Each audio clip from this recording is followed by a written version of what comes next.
Je ne sais pas choisir, je ne veux pas choisir. Choisir, c'est compliqué. Choisir, c'est renoncer. J'ai peur de choisir et de regretter mon choix. Avez-vous choisi?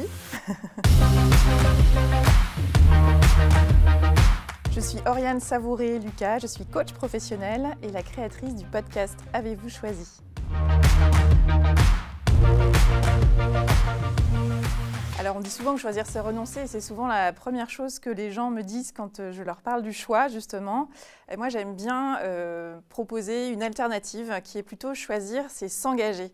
Parce que quand on dit choisir c'est renoncer, on a l'impression que finalement on se concentre surtout sur les options qu'on laisse de côté et c'est là que notre énergie finalement se disperse.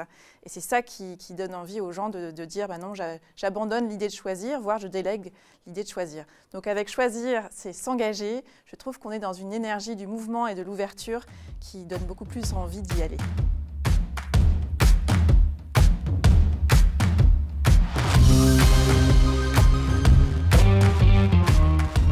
C'est très intéressant d'observer la diversité de postures face au choix quand on est face à un menu de restaurant. Il y a les personnes qui vont toujours prendre la même chose, celles qui vont prendre le plat du jour, celles qui vont réfléchir pendant des heures et qui finalement vont changer d'avis au moment de la commande, celles qui vont attendre l'avis du serveur ou de la serveuse pour se décider et celle ou celui qui va choisir comme le voisin ou la voisine. Donc c'est intéressant d'explorer cette question du choix, notamment pour illustrer aussi l'univers dans lequel on baigne, nous, dans notre société occidentale, qui est l'univers de l'hyper-choix, où on a énormément de choix et où on se noie très souvent face à l'abondance de choix, qui nous éloigne très souvent de la joie et du bonheur.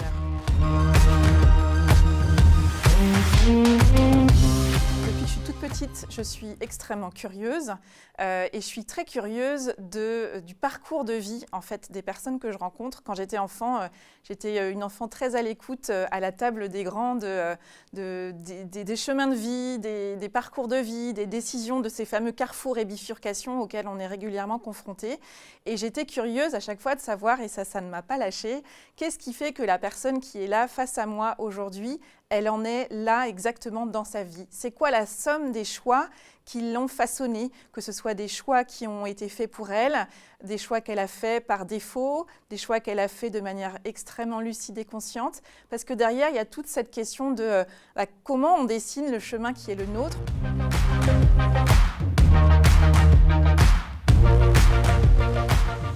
Ça part en fait ce titre-là d'une question qui m'a été posée, qui a été posée à l'ensemble de ma classe quand j'étais en terminale par mon professeur de philosophie. Et c'est une question que j'ai trouvée magnifique et assez vertigineuse. Et si je résume, ma professeure de philosophie nous avait dit voilà la question avec laquelle il convient de naviguer tout au long de sa vie et de clarifier finalement pourquoi je me lève le matin, pourquoi et pourquoi. Ça posait déjà à l'époque pour moi la question de l'intention. C'est quoi ma place, pourquoi je suis là, qu'est-ce que je peux apporter et puis comment j'avance justement sur mon chemin. Et puis aujourd'hui, dans mon métier de coach, c'est aussi la question souvent avec laquelle les gens arrivent jusqu'à moi. Donc c'est intéressant pour moi de voir que ce genre de questions-là, qui m'a été soufflée quand j'avais 17 ans, elle a continué de grandir, de germer, de trouver son chemin à travers mes propres réflexions, mon propre parcours. Et parce que je crois que profondément que c'est une question à laquelle on se confronte et on se reconfronte régulièrement dans notre parcours de vie. On voit bien aujourd'hui combien la question du sens vient chercher beaucoup de personnes. Et je crois qu'il y a comme ça, je trouve ça super en fait de réaliser que on ne sait jamais l'impact qu'on peut avoir sur quelqu'un grâce à une phrase, grâce à une question. Et je pense que cette professeure de philosophie, qui est désormais probablement à la retraite, ne sait pas que ce jour-là, elle a lancé cette phrase-là et qu'elle elle a semé cette graine-là en moi et qu'elle a eu cet impact-là. Ça va être beaucoup comment ajouter de la vie à ma vie et comment ajouter de l'intensité au temps qui m'est donné.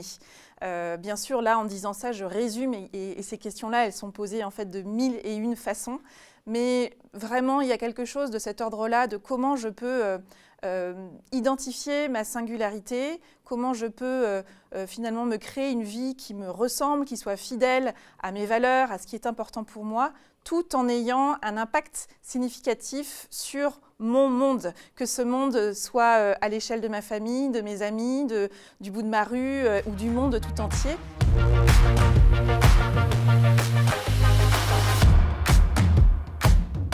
Le tout premier, c'était toujours « je regrette de ne pas avoir été fidèle à moi-même, de ne pas m'avoir construit la vie dont moi j'avais envie, plutôt que d'avoir vécu la vie que les autres attendaient de moi ». Et ça, c'est quelque chose que je trouve être très précieux parce qu'à travers ces 5 regrets des personnes en fin de vie qu'elle a regroupés dans ce livre, eh bien, elle nous fait un cadeau hyper précieux parce que quelque part, on a un petit peu de temps d'avance et on a ces garde-fous qui nous permettent de savoir que les liens qu'on va tisser, notre capacité à exprimer nos sentiments, notre capacité à nous construire une vie qui nous ressemble et qui soit impactante pour nous et pour les personnes qui importent pour nous, ça nous donne en fait une ligne directrice et un fil rouge très précieux pour avancer vers ce qui est important pour nous. Il n'y a pas de conseil si ce n'est choisir, c'est s'engager, donc c'est finalement choisir de peut-être s'approprier le choix qui est le plus précieux selon moi, c'est de choisir de s'extraire de la réaction et de se mettre en mode création. C'est juste une lettre qui change de place, mais ça change tout dans la vie.